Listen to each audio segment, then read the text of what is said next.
Muito bem, pessoal. Vamos falar sobre roubo e extorsão. Você sabe diferenciar roubo de extorsão quando se depara com um caso concreto? Você está aqui no meu canal do YouTube, aproveita, se inscreve aqui no canal, curte, deixa seu like, seu comentário e, se puder, clica na setinha que tem aqui embaixo e envia esse vídeo para um amigo ou no grupo do WhatsApp que você faz parte, para pessoas que sejam da área do direito. Esse vídeo faz parte de um desafio de 30 dias com 30 vídeos inéditos em sequência. E esse, já me esqueci, é o vídeo de número 5. Então a gente está aqui no 5º dia do nosso desafio. Se você está assistindo depois, pode ser que você já tenha aí os 30 ou um número maior de vídeos postados, você pode assistir todos eles. Nesse vídeo, a gente vai falar sobre a diferença entre roubo e extorsão. São crimes patrimoniais, são crimes próximos, são crimes que têm violência ou grave ameaça como meio para praticar. E são crimes que muita gente confunde, que muita gente tem dificuldade de compreender. Eu vou tentar trazer isso de forma bem objetiva, sem explorar demais os dois tipos penais, sem entrar em pontos que são desnecessários, pontos que não precisam ser falados ali. Vamos lá. Quando a gente fala em roubo, a gente está falando do crime do artigo 157 do Código Penal, você está vendo ele aí na tela. E o crime de roubo, no artigo 157 do Código Penal, ele tem como conduta a conduta subtrair. Portanto, é um crime, a exemplo do furto, a exemplo do peculato subtração, que traz como conduta núcleo do tipo penal a conduta subtrair. E quem subtrai? Subtrai alguma coisa. Ou seja, a conduta de subtrair, ela se relaciona diretamente com o objeto da subtração. Quem subtrai, subtrai alguma coisa. Então alguém entra agora aqui, aponta uma arma para mim e subtrai o meu telefone celular. Ou alguém aponta uma arma para o porteiro aqui do prédio e subtrai o carro que está estacionado lá na garagem. Ou seja, há uma subtração da coisa. Isso significa dizer, muita atenção a isso, que mesmo que o agente se utilize de alguma conduta, um mosquito acabou de passar aqui, se utilize de alguma conduta que tem uma colaboração, que traz algum tipo de colaboração da vítima ou de um terceiro, chegue para o porteiro, por exemplo, e diga: abra o portão que eu vou levar o carro. Aí o porteiro abre o portão e ele leva o carro. Ou chegue para mim e diga: entrega o relógio. Aí eu tiro o relógio e entrego para ele. Isso, apesar de possível, no crime de roubo é desnecessário. Se um ladrão armado, um roubador, entra aqui na garagem do prédio e quer subtrair o carro, ele consegue subtrair mesmo que o porteiro não vá lá levantar o portão para ele, porque ele pode ir lá e levantar o portão. Ele pode arrombar o portão com o carro, ele pode usar o controle que estava dentro do carro para abrir, ou seja, ele não necessita desse comportamento. Embora ele mande eu entregar o relógio para ele, ele não necessita do meu comportamento, da minha conduta de entregar o relógio. Ele pode simplesmente apontar uma arma, me neutralizar e levar o meu relógio. Então não é necessário que tenha essa conduta da minha parte, não é necessário que eu faça alguma coisa para que essa subtração se efetive, para que isso aconteça ali de modo efetivo.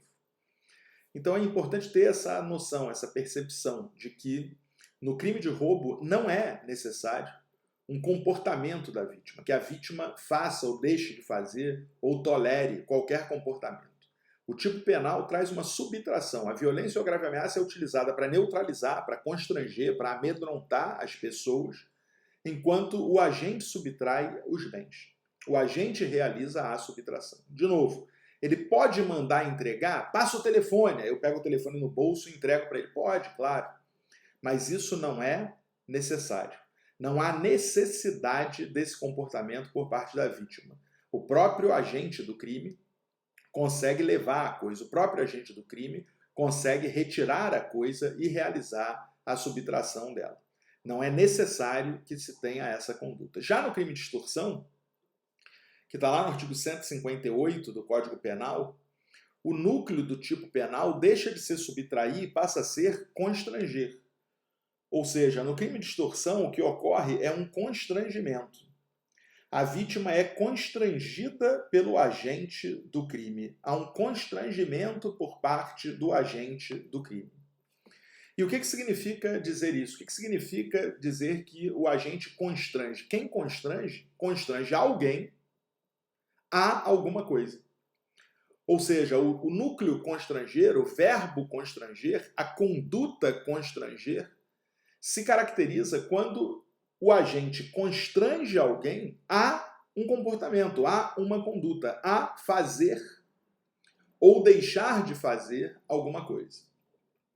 E é exatamente aí que está a diferença para o roubo. Enquanto lá no roubo, quem subtrai alguma coisa, no crime de extorsão, quem constrange alguém a alguma coisa. Então há um constrangimento por parte do agente para que aquela pessoa faça ou deixe de fazer alguma coisa ou tolere um determinado comportamento do agente. Isso significa dizer que o que o agente precisa no crime de extorsão, e por isso ele utiliza o núcleo constranger, a conduta de constranger, é dessa conduta da vítima, uma conduta positiva ou negativa, uma ação ou uma omissão, fazer ou deixar de fazer, ou tolerar que se faça, mas ele precisa disso. Em outras palavras, no crime de extorsão, sem que a vítima faça aquilo que está sendo determinado a ela, abra o cofre, escreva a senha do banco no papel, acompanhe até o banco para colocar o dedo no leitor de impressão digital ou no leitor da palma da mão, sem que a vítima faça aquilo que o agente está determinando a ela fazer, ele não conseguirá obter a vantagem que ele pretendia. A vantagem não vai se concretizar para ele. A vantagem que ele pretende no crime de extorsão é dependente dessa conduta da vítima. Se a vítima não destrancar lá o cofre com a senha que só ela sabe, se ela não informar a senha do banco para ele poder sacar o dinheiro ou entrar na internet e pegar o dinheiro, se ela não desbloquear o aplicativo do celular para que ele consiga sacar, fazer um pix do dinheiro que estava na conta dela, ele não vai conseguir. E se ela foi constrangida usando de violência ou grave ameaça nesse sentido, no sentido de fazer ou deixar de fazer isso, o crime será extorsão. E obviamente, né, que dessa conduta da vítima deve surgir uma vantagem econômica. Né? O crime é patrimonial. Uma vantagem econômica indevida. Uma vantagem econômica que não era direito dele obter. Se era direito, vai ter um crime diferente, um crime chamado exercício arbitrário das próprias razões, lá na parte de administração da justiça. Então, é importante entender isso, né? Em todos os crimes patrimoniais que envolvam vantagem, coisa, dinheiro, o que o agente quer é a obtenção de uma vantagem a qual ele não faz jus. Esse é que é o dolo de lesão patrimonial. Eu vou causar uma lesão no patrimônio da Maria trazendo o dinheiro dela para mim. E eu não faço jus a isso. Porque senão, se eu fizesse jus, se eu tivesse esse direito, o meu dolo não seria de causar um prejuízo patrimonial a Maria. O meu dolo seria de satisfazer o meu direito. De satisfazer a minha pretensão. Então deixa de ser um dolo de dano ao patrimônio para ser um dolo de satisfação da pretensão não adimplida, né? Aquela cujo o devedor está ali inadimplente e que eu vou agir com as minhas próprias mãos para conseguir. Então eu vou lá, aponto uma arma, me dá os 10 mil reais que você me deve, e a pessoa dá. Isso foi roubo de 10 mil reais? Não, isso foi exercício arbitrário das próprias razões. Legal? Então não confundam as coisas. Em todos os crimes patrimoniais, a vantagem há de ser indevida. Então a diferença entre roubo e extorsão está nesse ponto. No roubo, eu não preciso da vítima, eu posso até determinar uma ação dela, mas eu não preciso. Enquanto na extorsão, eu preciso dela. Na extorsão, sem que a vítima faça, deixe de fazer ou tolere um comportamento, eu não vou conseguir obter a vantagem que eu pretendia. Eu não vou conseguir obter aquela vantagem patrimonial que eu queria obter ali. Por isso, o sequestro relâmpago, aquele em que eu obrigo a vítima a ir ao caixa eletrônico dizendo que vou matá-la, né? Não tem uma privação da liberdade, tem uma restrição da liberdade momentânea, a fim de conseguir constranger a vítima e obter a vantagem que se pretendia ali. Esse crime, esse sequestro relâmpago, ele caracteriza o crime de extorsão, sempre foi assim, e não o crime de roubo. Com a ressalva aqui da posição adotada pelo professor Rogério Greco, que segue, na verdade, a posição adotada por um autor aqui do Rio de Janeiro, que foi desembargador aqui, o Dr. Weber Martins. Então, O Weber, num livro que ele tinha sobre roubo e extorsão, ele já faleceu, ele escreveu que a diferença entre roubo e extorsão era o tempo. Ele dizia que no roubo a vantagem é imediata. Entrega o celular, está aqui o celular. Já na extorsão, a vantagem era imediata. A vantagem só aconteceria dali a algum tempo, ela não era imediata.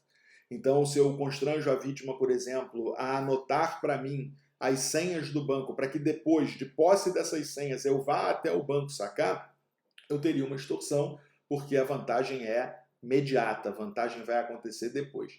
E o professor Weber Martins, ele diz o seguinte, olha, é justamente por isso que o roubo é crime material, precisa do resultado para a consumação.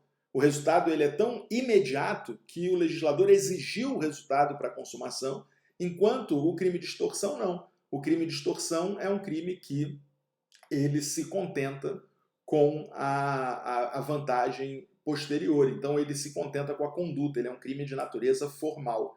A consumação da extorsão ocorre no momento que o agente constrange a vítima mediante violência ou grave ameaça a fazer alguma coisa. Não precisa que a vantagem ocorra, que a vantagem se concretize. Então, o professor Weber Martins, analisando esse aspecto diferencial, que o roubo é crime material, depende de resultado, enquanto a extorsão é crime formal, se consuma com a conduta, independe do resultado, ele criou um critério diferenciador, dizendo que exatamente por isso o roubo tem uma vantagem que ocorre de forma imediata, de forma instantânea naquele momento. Passa o relógio, passa o carro, passa o telefone. Enquanto a extorsão tem uma vantagem imediata. E justamente por ter essa demora entre a conduta e o resultado, é que o legislador optou pela consumação antecipada, por tratar o crime como crime de natureza formal, se consumando no momento da conduta, colocando a vantagem como intuito. Legal? Com o intuito de obter indevida vantagem.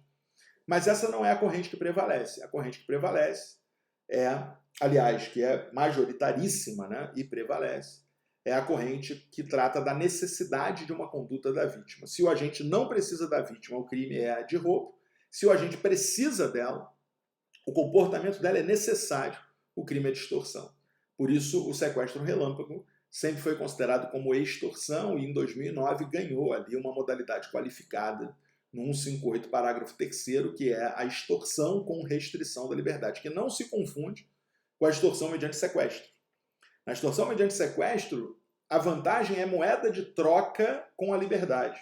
Eu privei aquela pessoa da liberdade dela, há uma privação efetiva da liberdade, não simplesmente uma restrição para conduzir até o caixa eletrônico.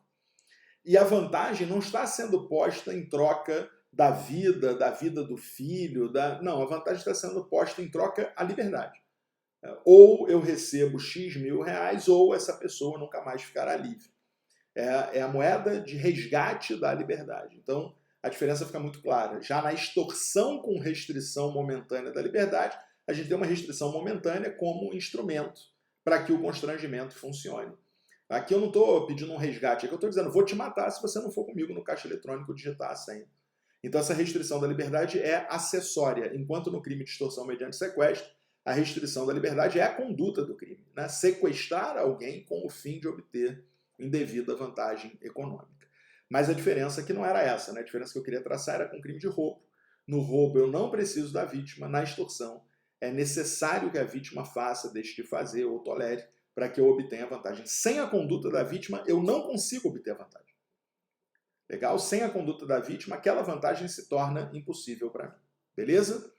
Até amanhã. Não esqueça de acompanhar os vídeos todos dessa maratona dos 30 vídeos. Estou esperando por você. Esse foi o vídeo de número 5. Tem 25 vídeos ainda pela frente. Até mais. E se você tiver interesse em estudar comigo, já sabe, né? Tem o link aqui embaixo. Valeu!